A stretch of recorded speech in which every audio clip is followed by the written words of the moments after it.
Tonight, the CDC's major reversal on mask guidelines for fully vaccinated people.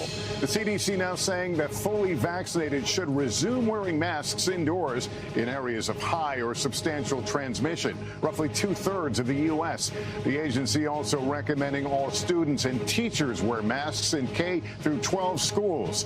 The new data showing vaccinated people can still contract and spread the Delta variant. Dr. Fauci is here answering your questions. The powerful testimony, officers on the front lines appearing at the first select committee hearing on the Capitol riot. One officer tearfully telling lawmakers he thought, "This is how I'm going to die." A black officer painfully recalling the racial slurs hurled at him. And the fiery moment this officer blasted those downplaying the horror. The growing wildfire emergency in the West and 38 million under heat alerts. This is NBC Nightly News with Lester Holt, reporting tonight from Tokyo. Hello from Tokyo, where there is a lot to tell you about tonight. But first, the breaking news from the U.S. The new risks now identified of the coronavirus being transmitted even by fully vaccinated people, and the turnabout by the CDC on mask wearing guidance, now recommending a resumption of indoor mask wearing in public settings in some parts of the country, even for vaccinated Americans, just 2 months after relaxing mask guidance. Officials also flagging unsettling new science on the risk of fully vaccinated people spreading the disease. And what is sure to catch the attention of millions of parents nationwide is that federal health officials are now recommending that everyone in K through 12 schools wear masks indoors. Gabe Gutierrez starts us off tonight with late details. Tonight, another about face. The CDC once again recommending indoor mask wearing, even among vaccinated people in areas with high transmission rates, saying that while vaccinated people rarely get COVID, new data shows if they do get infected with the Delta variant, they could be carrying higher levels of the virus than previously thought, increasing the risk of infecting others. This new guidance underscores how serious the situation is certainly for unvaccinated people, but for vaccinated people as well. Late today, President Biden weighing in on mandating vaccines for all federal employees. That's under consideration right now, but if you're not vaccinated, you're not nearly as smart as I thought you were. But today's new CDC guidance on masks is a sharp turn from just 2 months ago. This is a great day for America. When vaccinated Americans were told they no longer needed to mask up indoors. In Washington this afternoon, Vice President Harris seen wearing a mask indoors because of rising cases there. Nearly 2/3 of U.S. counties have high or substantial COVID transmission, including most of Georgia, where some are skeptical of how effective this new mask guidance will be. I don't like being restricted like that, and I just feel I like to breathe air. Multiple states have passed laws restricting local governments from imposing mask orders. Many of those states now have high transmission rates. So, in effect, the new guidance will be more of a recommendation than a mandate.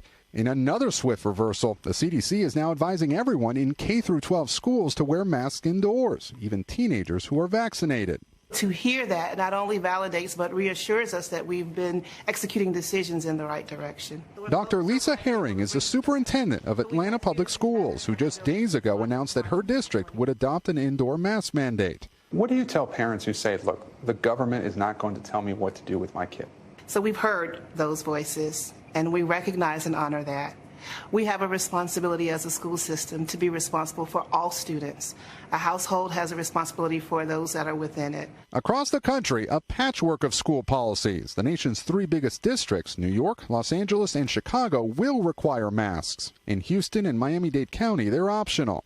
Ambria, a bear in Atlanta, is so frustrated she's decided to homeschool her 11-year-old daughter. It's confusing to parents. It's like one school district's going this way, but one school district a few miles up the highway is different. The CDC director says she realizes this new mask guidance is unwelcome news, that it weighs heavily on her, but it is not a decision officials took lightly. Lester? Gabe Gutierrez tonight. Thank you. And Peter Alexander is at the White House right now. Peter, a big change there. Yeah, Lester, that's right. When the White House declared this a summer of freedom, this was not the message that they wanted to deliver just a month later. Tonight, due to those rising cases here in D.C., even vaccinated White House staff must now wear a mask indoors, and it's likely that President Biden will start wearing one again, too. This could obviously be a critical moment for this White House, struggling to convince hesitant people to get the vaccine, now taking away what had been a major incentive. Lester? Peter Alexander, thank you. And a short time ago, I was joined by Dr. Anthony Fauci, the president's chief medical advisor, to talk about this new guidance. Well, Dr. Fauci, let me begin with what we know now about vaccinated people. Can you tell me what you have learned that was not understood before? What was not really as well understood is the capability of this Delta variant to transmit so readily among people that vaccinated people who get breakthrough infections can actually transmit their virus to others. It's something that happens rarely. It's not a common event, but since it does, that has triggered a change in the guidelines for wearing masks by vaccinated people. Even if you're vaccinated, if you live in an area that has a substantial and high degree of transmissibility, the recommendation is that people who are vaccinated, when they are in an indoor setting, that they should wear a mask. How do you determine what is a high-risk setting and who should be wearing masks? There are a number of parameters of that, but the CDC has a color code. So if you're in the red or the orange zone of a particular location, that is considered substantial and high degree of transmissibility at the community level. Doctor, this information that vaccinated people can potentially spread this, does this rock you? Does this begin to rattle your view of where we are with this virus? You know, Lester, honestly, it doesn't. I mean, you have to keep up with what the virus is doing. We would not be in this position of having this discussion if we had the overwhelming majority of the people in this country vaccinated. We still have 100 million people who are eligible for vaccines who are not getting vaccinated. If you don't give the virus the opportunity to spread, to replicate, you're not going to see this kind of an issue. All right, Dr. Fauci, always good to talk to you. Thank you for making time for us today. We do appreciate it. In just 60 seconds, harrowing stories from the police officers who fought to protect the U.S. Capitol. Now to the Capitol riot investigation and gripping accounts from police officers who faced down the rioters. Garrett Hake was at today's hearing, and a warning, some of the testimony included a racist term. Tonight, the January 6th attack on the Capitol, recounted in horrifying detail by the police officers who fought on the front lines. I could feel myself losing oxygen and recall thinking to myself, this is how I'm going to die. I was electrocuted again and again and again with a taser. The officers testifying in the first hearing of a special committee investigating the insurrection, describing stunning attacks, both physical and verbal. One woman in a pink MAGA shirt yelled, "You hear that, guys? This nigger voted for Joe Biden." No one had ever called me a nigger while wearing the uniform of a Capitol Police officer. In an unprecedented move, Speaker Pelosi handpicking the entire committee after earlier rejecting 2 Republican picks.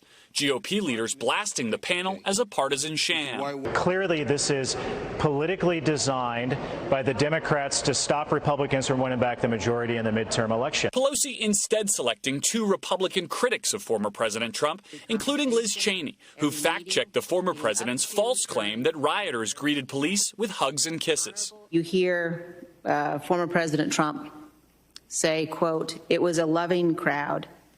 There was a lot of love in the crowd." How does that make you feel? It's upsetting. I'm still recovering from those hugs and kisses that day. MPD officer Michael Fanone furious at some Republicans' attempts to minimize the violence officers experienced. The indifference shown to my colleagues is disgraceful. Cheney also saying she wants to know what was happening at the White House every minute, suggesting the former president could be subpoenaed. Lester? All right, Garrett Hake, thank you. We're tracking dangerous heat from Georgia to Montana. 38 million people under heat alerts across 1,800 miles with temperatures that feel like over 100. And the largest wildfire in California is still out of control. The Dixie Fire, as it's known, has grown to more than 200,000 acres. Dozens of structures have been destroyed. We'll be right back. One team is competing here on behalf of displaced people around the world. Here's Kelly Kobiea with that. For Masomah Ali Zada, battling against the Swiss mountains means freedom. I take my bike, I can go wherever I want. The 25-year-old cyclist fell in love with the sport as a teenager in Afghanistan. When I am on the bike, I see the nature. I love nature, and also when the wind touch my your face. Yeah, it's like I'm alive. It's like a feeling of power. That same passion for the simple act of riding a bike is why she became a refugee. Masomah was on the groundbreaking Afghan women's cycling team, a group who risked their lives to ride, forbidden under the Taliban and still taboo among conservative Afghans. Some people, they think it's their responsibility to stop the girls. The team, and especially Masomah, became famous. But with the fame came death threats. Thierry Communal and his family fought for Masomah. A lot of people say, why? I don't know why. Some things said, help her. Why help her? In 2017, she was granted asylum in France, and Communal became her coach. Against all odds, she pedaled her way into the Tokyo Games as part of the second ever refugee team. An Olympian making a statement. To show that the women have an ability to do whatever they want. To feel powerful and free. Kelly Kobiea, NBC News, Lille, France. That's nightly news for this Tuesday from Tokyo. Watch all the Olympic action tonight here on NBC. Thank you for watching. I'm Lester Holt. Please take care of yourself and each other. Good night. Hey, NBC News viewers, thanks for checking out our YouTube channel. Subscribe by clicking on that button down here and click on any of the videos over here to watch the latest interviews, show highlights, and digital exclusives. Thanks for watching.